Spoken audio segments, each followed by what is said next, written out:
하나님 아버지와 우리 주 예수 그리스도로부터 오는 은혜와 평강이 이 시간 예배하는 저와 여러분 모두에게 함께 하시길 바랍니다. 예, 오늘 말씀의 제목은 책임을 받아들이는 성도라는 제목을 가지고 함께 말씀 나누기를 원합니다. 대부분의 사람들, 모든 사람들이라고 해도 과언이 아닐 것입니다. 많은 사람은 관계의 기초에서 살아갑니다. 다양한 관계 속에서 맡겨진 일을 하게 되는 것이죠. 이 일의 시작은 옳고 그리고 그름의 순서에서 시작을 하지만 이 일의 과정상 마음의 감동에 의해 그 일을 더하게 되거나 덜하게 되는 경우로 연결되어지는 경우가 많습니다. 그 이유는 사람은 감정의 동물이기 때문입니다. 이러한 특성은 결혼의 관계에도 그대로 적용될 수 있습니다. 결혼도 관계입니다.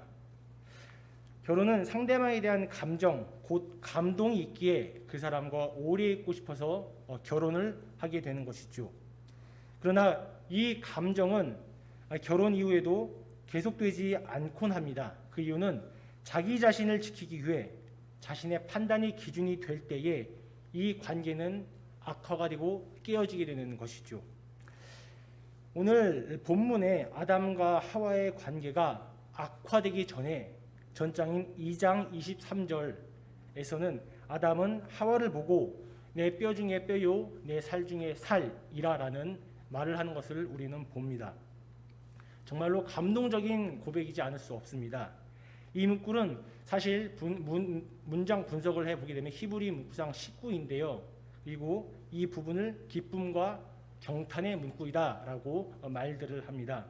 그러나 3장 서두에서 죄를 짓고 난 이후에 아담과 하와의 관계가 깨지는 것을 우리는 봅니다. 이후의 반응은 서로가 서로에게 책임을 전가하고 죄를 전가하는 모습인 것이지요. 3장 12절 제가 읽겠습니다. 아담이 이르되 하나님이 주셔서 나와 함께 있게 하신 여자 그가 그 나무 열매를 내게 주므로 내가 먹었나이다. 하나님이 아담을 위해서 하와를 만들어 주셨을 때에 그렇게 감탄하고 기뻐하였을 때는 얼마 되지 않은 그런 순간이었는데 죄를 짓고 난 이후에는 하나님이 나에게 주신 그 여자가 열매를 주었다고 말을 하고 있습니다. 사실 지금 아담은 여자를 탓하는 것이 아니라 하나님을 탓하고 있는 것입니다. 그리고 하와는 자연스럽게 또 뱀을 탓하게 되는 것이죠. 아담과 하와는 공통점이 바로 제 스스로에게 죄가 있습니다라고 말하는 것이 아니라 상대방에게 죄가 있다라고 말한다는 것입니다. 죄의 본능은 누군가를 탓하는 것입니다. 탓하는 것은 관계를 파괴합니다. 우리는 사실 아담의 후예들이었기에 죄를 전가하는 그러한 명수들 아니었겠습니까? 그렇기에 성숙한 성도가 되기 위해서는 책임을 받아들일 줄 아는 자가 되어야 한다는 것입니다.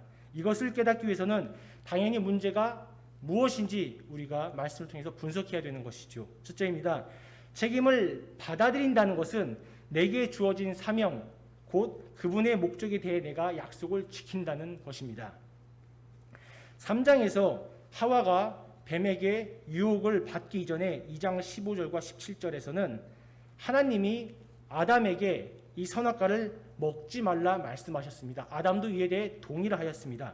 그러나 하나님과 아담과의 그 약속인데 아담이 먼저 선악과를 먹음으로 약속을 지키지 않았던 것이죠. 그렇다면 단순히 이 부분만 볼 것이 아니라 좀 더 구체적으로 왜 선악과를 먹음으로써 약속을 지키지 않았나라는 자연스럽게 질문이 생기게 되는 것입니다. 그 질문의 답은 창세기 1장 28절에서 나옵니다. 제가 읽겠습니다. 하나님이 그들에게 복을 주시며 그들에게 이르시되 생육하고 번성하여 땅에 충만하라. 땅을 정복하라. 바다의 고기와 공중의 새와 땅에 움직이는 모든 생물을 다스리라 하시니라. 이미 아담이 있기 전 수많은 엄청난 동물들과 식물들이 존재하였습니다. 아담은 그러한 존재들을 관리하려면 돌아다니면서 그것들에게 명칭, 곧 이름을 부여해야 되는 것이죠.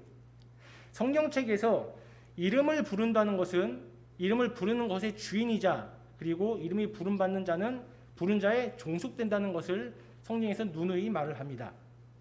즉 에덴을 이루고 있는 살아있는 것들의 이름을 부여함으로써 하나님이 주신 선함으로 땅의 모든 것을 다스리시는 것이 하나님이 아담에게 주신 일이라면 그것에 대해서 열심을 내서 일을 해야 했던 것입니다. 근데 3장에서 곧바로 아담과 하와는 뱀의 소리와 선악과에 집중하고 있는 모습을 우리는 보게 된다는 것입니다. 이것은 창세기 3장 1절에서 6절까지 명확하게 나와 있습니다. 1절에 이렇게 나옵니다. 동산 모든 나무의 실과를 먹지 말라 하시더냐라는 말에 집중을 합니다. 6절에서는 여자가 그 나무를 본즉 먹음직도 하고 보암직도 하였다. 그 선악과를 보는 것에 집중하고 있는 것이었지요. 여기서 우리가 알 수 있는 것은 결국 아담과 하와가 하나님과 약속을 지키지 못한 것은 뱀에게 유혹받기 이전에 이미 주어진 일에 열심을 쏟지 못했기 때문이라고 해석이 가능하다는 것입니다. 결국 하나님이 주신 목적에 충실하지 않았기 때문에 유혹에 빠져드는 것이죠. 히브리어 하타라는 단어가 있고 헬라어에는 하르마티아라는 단어가 있습니다. 이 두 단어는 죄를 가리키는 단어입니다. 이 단어들을 연구해서 이미지화 시켜보면 이 단어는 이렇게 나옵니다. 목표에서 벗어났다, 관역에서 벗어났다라는 뜻입니다. 결국 성경에서 말하는 죄는 나쁜 짓을 한다라는 의미 이전에 목표에서 빗나갔다는 것이 먼저가 된다는 뜻입니다. 결국 하나님께서 주신 목표와 그 약속에서 벗어나면 죄는 자연스럽게 따라온다는 것입니다. 우리는 각자가 하나님께 주신 약속들이 있고 소명들이 있습니다. 그리고 일들이 있습니다. 그 약속을 방해하게 만들고 나의 생각을 뺏고 나의 귀를 뺏는 것, 그리고 다른 데로 돌리게 하는 것, 그것은 과연 무엇입니까? 혹시 나와 가장 가까운 아담과 하와는 아닌지 생각해 볼 필요가 있습니다. 잠시 죄를 짓거나 방향을 놓쳤다면 내가 빗나갔구나 순수하게 인정하고 다시 받아들이면 될 것입니다. 기피하거나 탓하거나 합리화하는 것이 아니라 잠시 주어지는 것을 내려놓고 주님이 나에게 주신 약속에 대해서 다시 한번 생각하고 묵상함으로써 그것을 겸손하게 받아들이는 것, 그것이 바로 책임을 받아들인다는 의미가 된다는 것입니다. 둘째입니다. 책임을 받아들인다는 것은 반대하며 돕는다는 뜻입니다. 먼저 아담과 하와에게서 우리는 실수를 배워야 합니다. 그리고 죄를 전가하는 그 모습이 아니라 반대하며 돕는 것이 무엇인지 명확하게 봐야 하는 것이죠. 창세기 3장 6절 제가 읽겠습니다. 여자가 그 나무를 본즉 먹음직도 하고 보암직도 하고 지혜롭게 할 만큼 탐스럽기도 한 나무인지라. 여자가 그 실과를 따먹고 자기와 함께한 남편에게도 주매 그도 먹은지라. 우리는 이 본문을 보통 뱀이 하와를 꿰어서 그리고 하와 그것을 먹고 그리고 어느 순간 이후에 아담에게 줬다고 해석하는 경향들이 강했습니다. 여기서 자기와 함께한 남편에게라는 함께한이라는 전치사의 임마흐라는 뜻은 하와가 선악과를 따먹을 당시에 아담이 함께 있었다는 것을 추측하게 하는 단어인데요. 이 추측 곧 하와가 뱀의 유혹을 들을 때 아담이 하와와 함께 있었다고 해석이 가능한 이유가 4절에 너희가 죽지 않을 것이다, 5절에 너희가 먹다라는 2인칭 복수 대명사를 사용하고 있기 때문입니다. 또한 6절에서는 하와가 선악과를 따먹고 라는 따먹다의 미완료 동사, 아직 끝나지 않은 현재 진행의 동사가 있고 동시에 하와가 먹은 후에 그에게 권하고 그가 먹은지라 라는 이 먹다라는 동사도 미완료 동사로 끝나지 않는다는 것을 보여준다는 것입니다. 그리고 나서 이 두 동사 사이에 연결형이 들어가 있는 것이죠. 다시 말하면은 아담이 하와가 유혹을 받은 그 시점에 함께 있었다는 것으로 우리는 볼 수 있다는 것입니다. 아담은 하와를 반대하면서 도와야 했는데 그러지 못했습니다. 또한 아담은 그 과일 선악과에 대해 이미 2장에서 먹지 말라고 했던 하나님의 명령과 약속을 기억하고 있었다는 것도 우리는 알고 있습니다. 성경에서 아담이 어떤 마음의 동요의 표현도 없이 받아먹고 있다는 그 사실을 우리는 명확하게 봅니다. 옆에서 말리지 못하는 아담의 모습을 우리는 볼 때마다 참 안타깝습니다. 왜 그랬는지 그 이유는 정확하게 알 수 없지만 분명 하나님은 서로를 돕는 기능으로 지으신 그 의도를 가지고 사람을 만드셨고, 근데 그 아담은 그것을 벗어나는 선택을 했다는 것을 우리는 인정하지 않을 수 없다는 것입니다. 첫째에서 죄가 약속, 즉 목적을 잃어버릴 때 발생한 열매였다면은 그 죄악을, 그 열매를 얻기 전에 우리는 서로 돕는 자로 부르신 사람들이 내 주변에 있다는 것을 알아야 할 것입니다. 우리는 때때로 아담의 역할을 맡아 하와에게 말해야 됩니다. 보지 마시오, 먹지 마시오, 듣지 마시오. 때로는 하와가 아담에게 이렇게 말해야 했을 것입니다. 책임을 진다는 것은 어떤 사건이 발생을 할 때 그것에 대해서 올바로 반응하는 것을 말합니다. 잘못이라고 누군가가 말하면 합리화하지 않고 올바로 반응하는 것을 말한다는 뜻입니다. 리더십에 관한 책을 쓰는 저자 스티븐 코비는 이렇게 말합니다. 책임감이란 어떤 상황이나 여건 하에서도 자신의 반응을 스스로 선택할 수 있는 능력이다 라고 정의합니다.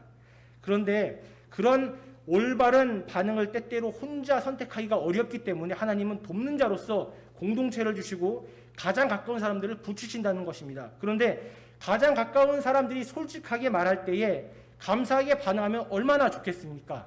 그럼에도 불구하고 많은 경우는 그렇지 않다는 것입니다.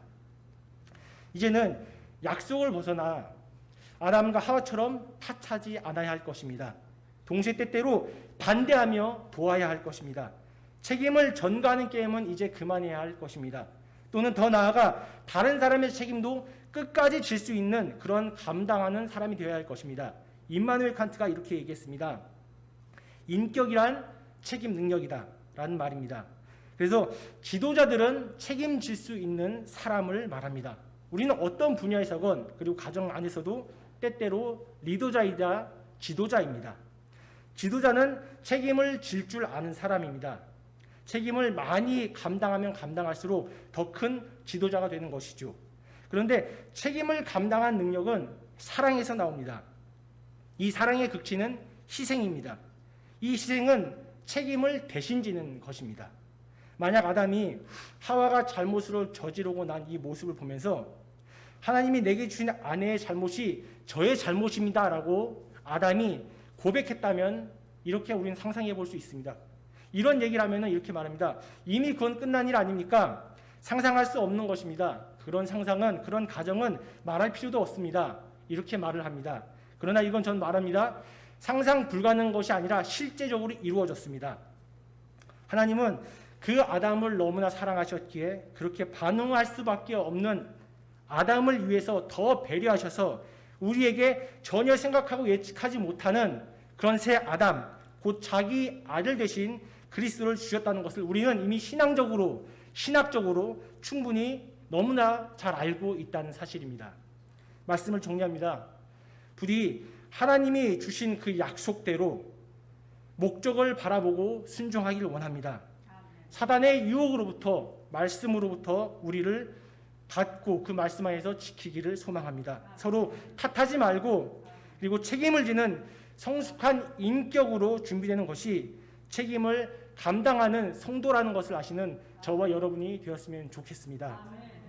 그리하면 지각에 뛰어나신 하나님의 평강이 그리스도 예수 안에서 저의 마음과 생각을 지키실 것입니다. 함께 기도하겠습니다.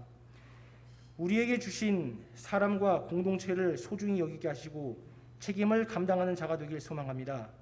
주어진 이치에서 주님 주신 약속을 바라보고 열정을 가진 목적의 인생이 될 수 있도록 인도하여 주시옵소서. 우리를 위해 책임지신 예수님을 바라보며 나아갑니다.